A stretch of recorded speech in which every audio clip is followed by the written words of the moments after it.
Hey guys, this is the drawing that I'm working on right now. I've brought it into Photoshop to work on as my next painting. And I wanted to show you how I get my drawing from here to here using a standard cheap scanner that doesn't fit a nice big sheet of paper like this. I'll show you how to scan this thing in multiple parts to stitch it back together, as well as how to delete the paper out so that you can fill all the gaps in with paint in a nice, elegant way in Photoshop. All right, so first things first, we're gonna scan this thing into multiple parts. I'm not doing anything really fancy here. I've got this crappy little USB Epson scanner thingy. This is like cheap, but I'm working on nice 11 by 14 paper, and as you can see, the thing don't fit. It doesn't fit in there. So what we need to do is we need to scan this thing in two pieces. It'll fit along this way, which is going to be pretty typical. Most paper is going to work like that.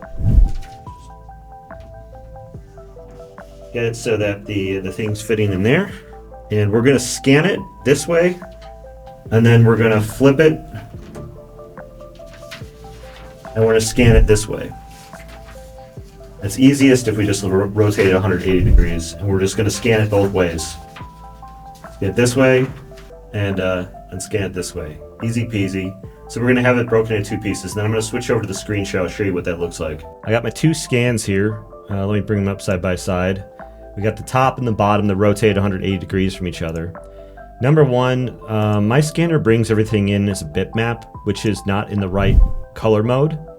So we need to make sure that we switch over from indexed color, we're not going to get into it, to RGB color. CMYK is fine too. And you can see that now it's an RGB 8 up here, so we're all good. So we're going to take the bottom part here, and I'm just going to select the whole canvas and copy it. And so I've got the two halves of the image on two separate layers. I'm going to double click this background layer here, and you should get this dialog pop up to unlock it. So now we got these two layers, and I'm going to take one of them and I'm just going to transform it and flip it upside down to orient it the right way. So now we got these two pieces, one on top of the other, and we want to merge them into one solid piece. And there's ways you can do this that are super manual, but Photoshop has some really nice automatic tools for this.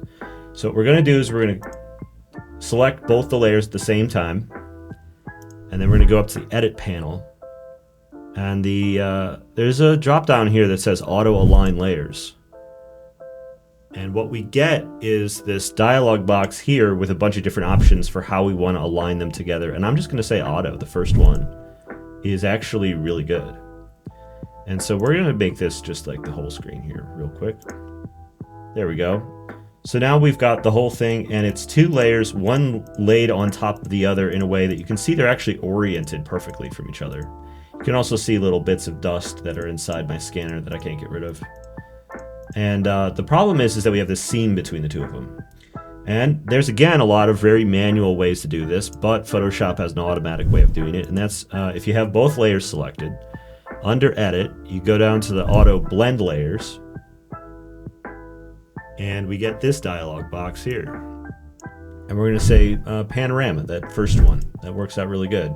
And what that's going to do is it's automatically going to detect where we're getting overlap between the two images, and it's going to mask out chunks of each of them to make sure that they knit together into one coherent image. So it's doing all the work. There we go. So these are scanned in at, oh, it auto merges them. That's nice. We're working in Photoshop CC here, and we're at 600 DPI. I always do my scans in at 600 DPI, so I get all the little grit, all of the noise, all of the stuff. I want more information more than less information, so I make sure that whenever I'm going to be scanning an original, I scan it at the best resolution I can. 600 DPI is usually a good amount.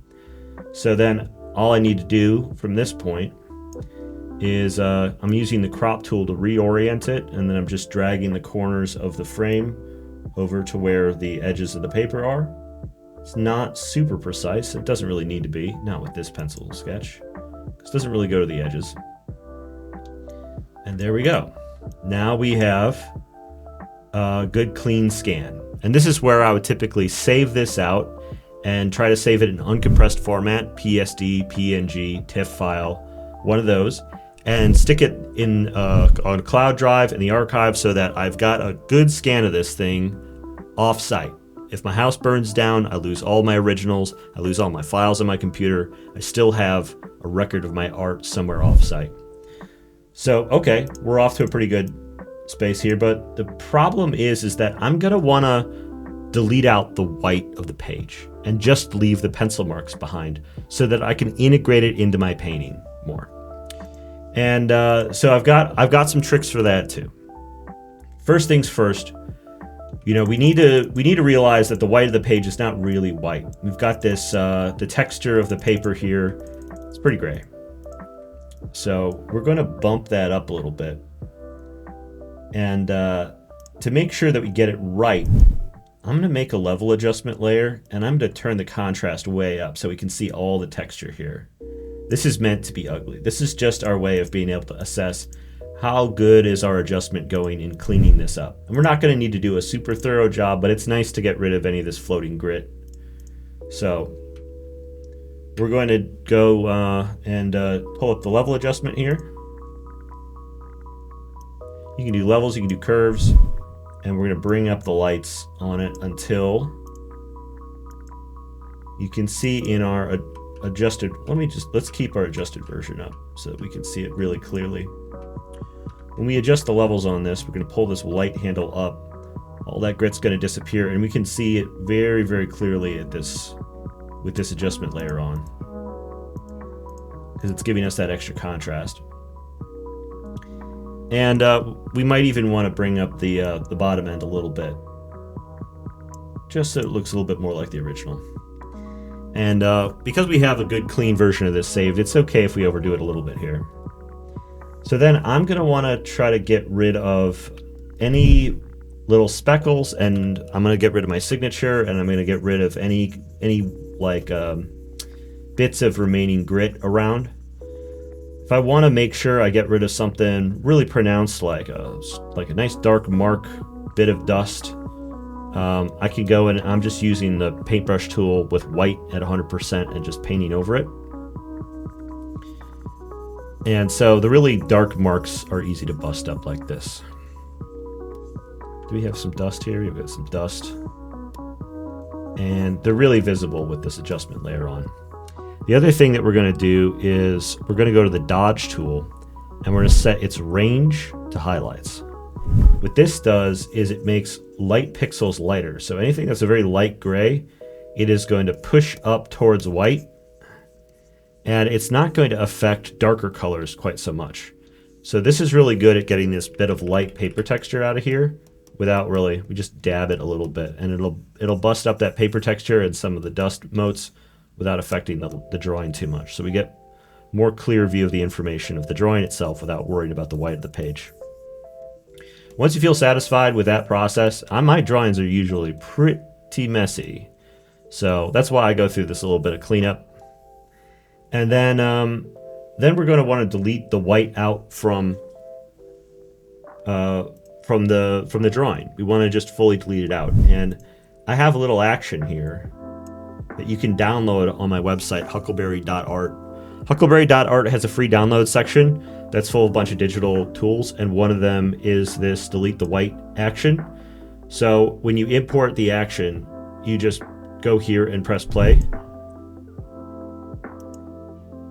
and it will automatically go through and delete out the white of the page.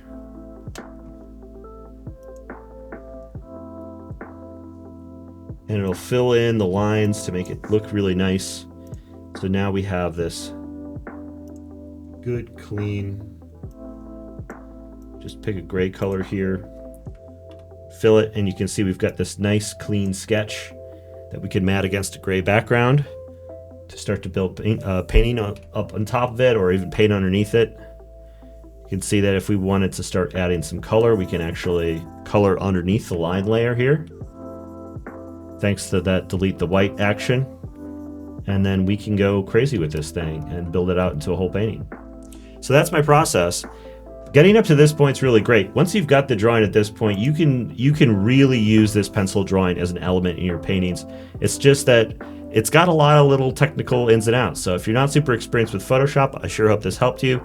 Go check out huckleberry.art. Even if you're not going to download this thing, we've got a bunch of free resources over there, and we run free classes and stuff just about every week, at least usually twice a week. So come check us out. All right, have a good one. See you around. Goodbye.